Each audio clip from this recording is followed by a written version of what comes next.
My name is Emily Westerfield. Today I'm going to talk about myself as a mother and just how I got started with my family and then what has led me into surrogacy. I had an excellent upbringing and a very close family. My older sister became a mother first in 2009, and immediately I was baby crazy and I was obsessed with them.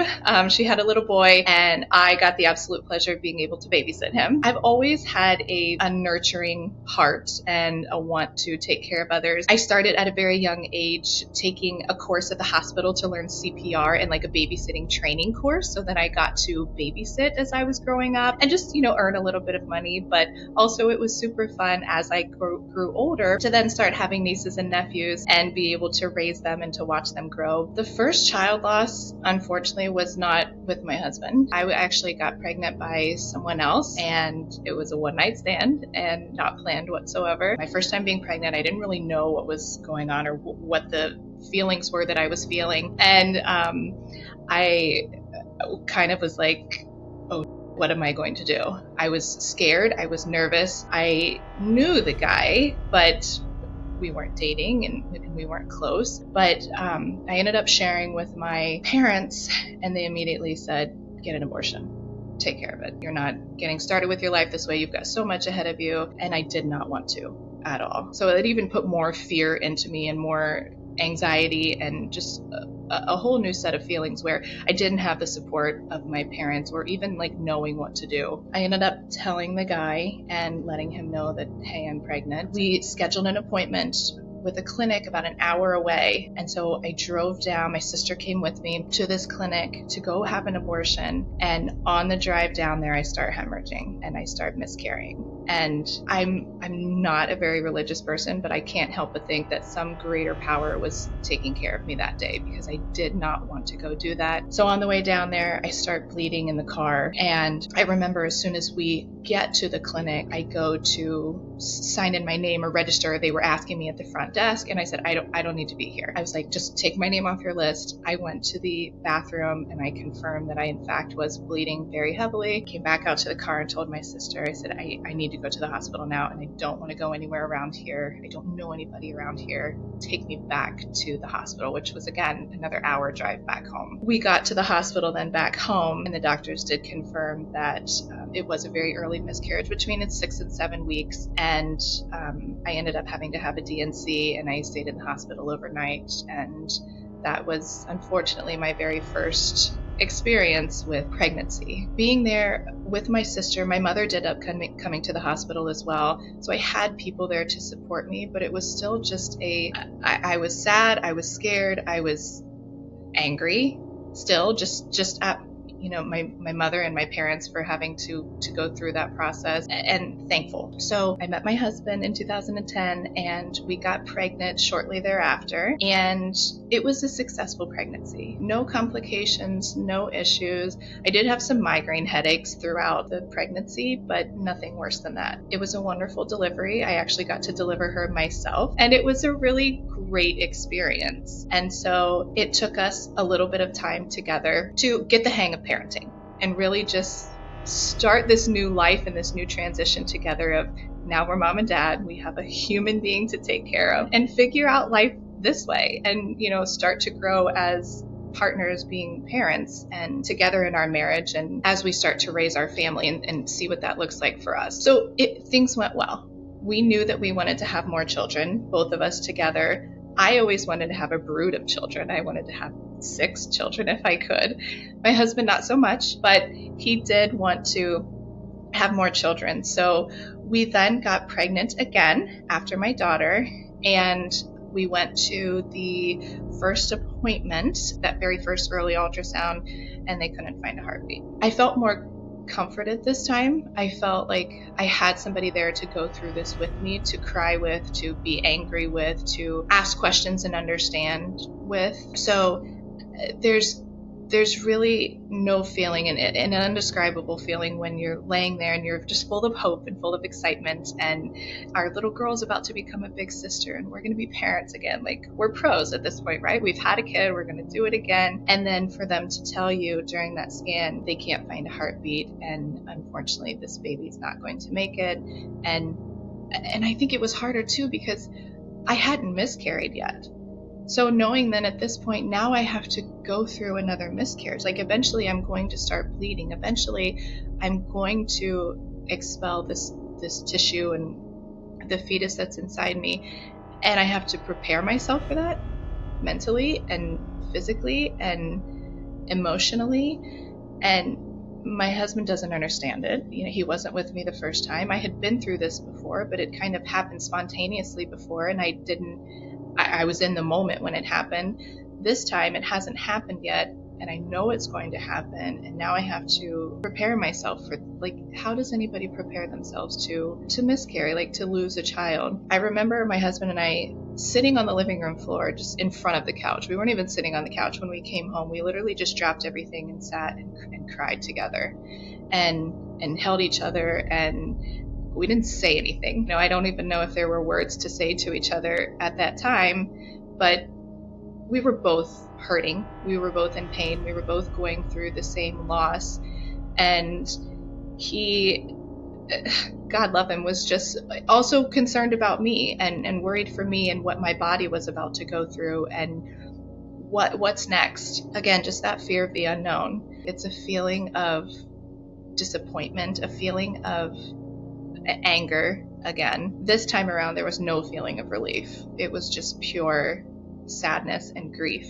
And why? A feeling of embarrassment a little bit. And this is 10 years ago, 12 years ago or so. Like, it was not as common as it was today that people are so open about talking about their miscarriages or losses or fertility struggles. So even back then, just being a short time ago, it was still, I'm not doing what I'm supposed to as a woman, as a mother, as a wife. So it was a lot of emotions. And I remember I ended up seeing a specialist or a counselor just to talk about for a little bit at that time. I didn't go for very long, but just to speak about what I had gone through.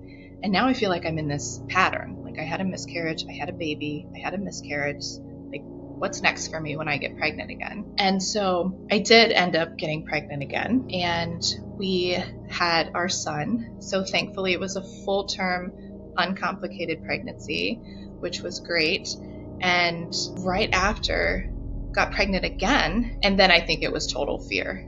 That was probably my scariest time and my scariest pregnancy, because then I truly felt miscarriage, baby. I almost didn't even want to continue to have kids, even though I wanted that whole brood of 6 children, and my husband was okay with us having another child, and we had agreed that 3 children would be like our number. I didn't even know if I wanted to go through with it, and if it was something that emotionally and mentally that we could handle together. Could our marriage, stick through this and be strong enough to go through another loss? And we have 2 kids now to take care of. We have 2 babies that are relying on us to be there and to take care of them. They're little babies, so it's not like they're self-sufficient and making a bowl of cereal in the morning because mommy's sad and in bed. Like, we have to get up and do this, and we have to keep going.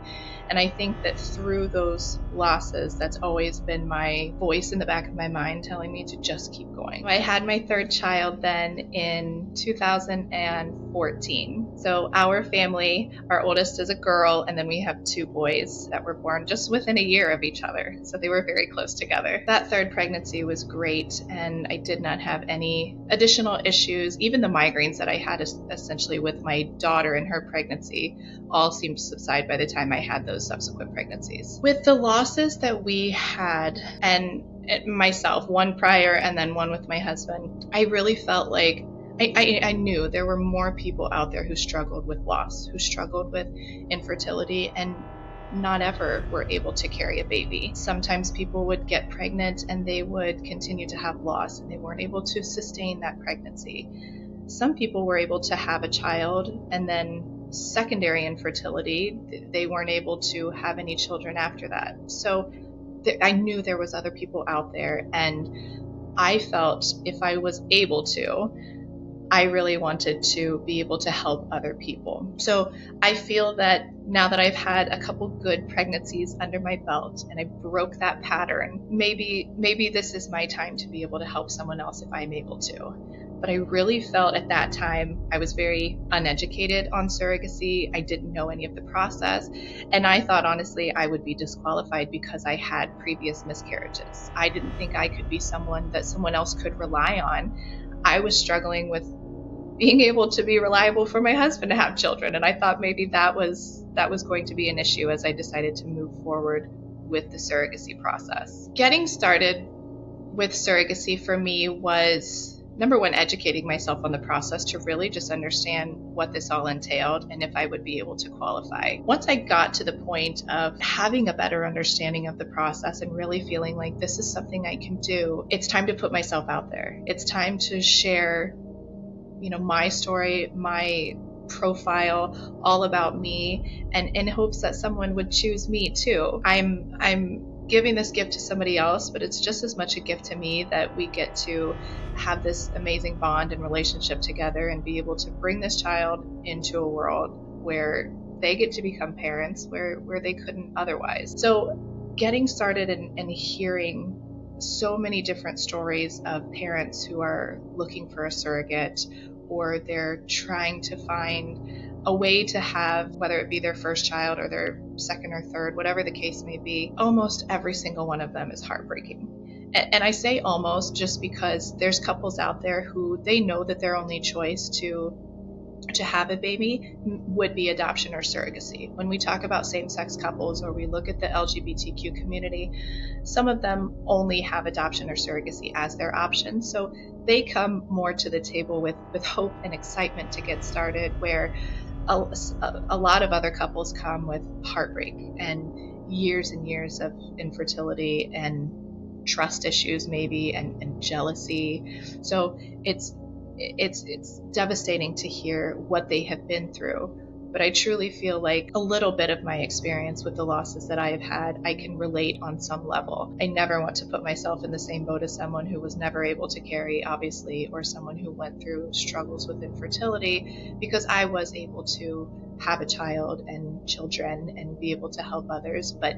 I do understand on a level of just sharing that loss that they've had, and to be able to share my story and know that I've been there too, and I can share that pain. So when choosing a family, it's so hard. It's so hard, because I want to be Oprah and give everybody a baby and you get a baby, and it's so hard to just pick one person and tell them that you're going to do this, and then have to tell other families or couples no, that you can't do this. It's not easy at all. But I trust my gut, and I feel a connection that maybe it's because they're local, to me, or maybe it's because they're, we have a lot in common. Maybe it's because my husband felt a nice connection with them. He's a huge part of this too. So I don't have one specific criteria of how I choose a family. I wish I could help everybody, but I try and just find that level of connection when we first talk and we hit it off the bat, and I immediately fall in love with them. Then I just get excited. I'm like, I'll do it for you. If you'll have me, I will do it for you. I personally love this child like it were my niece or nephew, and it's my job to protect it and to take care of it.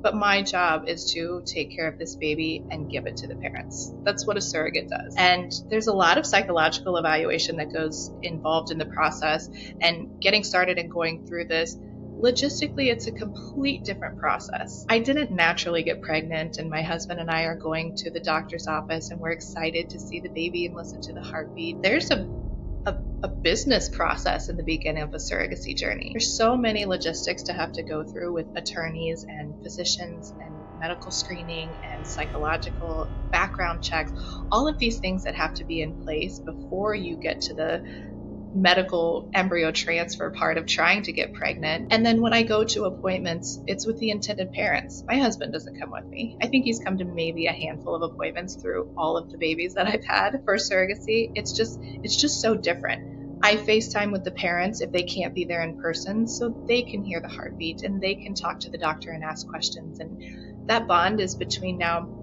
me and them. So when it comes to delivery time, it's just a day of pure excitement and joy, and we've done this together, and you finally get to hold this baby in your arms that you've been waiting for so long, and been through whatever it is that their story is. I love the child, I took care of it, but I did my job, and now it's time for mom and dad to take over. That's the part of surrogacy. I have amazing relationships and connections still with all of the couples that I've cared for and the families, and whether or not they decide to tell their children that I carried them is completely up to them, but they'll always have a special place in my heart. So after 3 of my own, so far I've had 7 surrogate babies. I'm currently pregnant right now with surrogate baby number 8. We're 17 weeks along, fingers crossed, everything is going really well, but I've been able to actually start, build, and complete families all over the United States so far. There's been some in Ohio, Michigan, North Carolina, and I've been lucky enough to so far have very healthy pregnancies and keep carrying.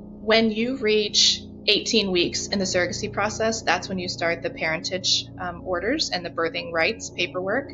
So it's late enough in the pregnancy, and it's also early enough that you can have that process completed. The parents will get copies, the carrier gets copies, but most importantly, the delivering hospital will receive all of the documentation and paperwork they need, so these parents can then go home with the baby that was born to another woman. It all falls under third-party reproduction. I don't know how long I'll continue to be a surrogate. There's many guidelines put in place that clinics across the world have to follow, and the number one importance of this process is safe, healthy pregnancy. So that means a safe, healthy woman and safe, healthy baby, and the older you get and the more times you've been pregnant, it increases the risks each time. Now, there's differences when you're caring for a family member, or you're maybe doing an altruistic journey or a sibling journey for a couple you've already carried for. Those have a little bit more leniency, but there's policies put in place for a reason, and the last thing that I would want to do is selfishly keep going because I want to, when I could be harming the potential baby, or the risk that I might be in harm's way, or the baby might not come to term. I still have to be a mother. I still have to be a wife, and those roles will always come first for me. Surrogacy will come next, but I will continue as long as I'm healthy enough to do so. But I feel like time is coming to an end. With all of the loss that I personally went through, I really truly found hope and light in being able to help other people through surrogacy. As devastating as it was for me to have to go through those losses, the experience has only helped me relate with people that I speak with and people that I work with and share my story with, to be able to help them with the process and let them know that there is hope out there, and you are maybe able to carry your own pregnancy, or maybe help someone else down the line.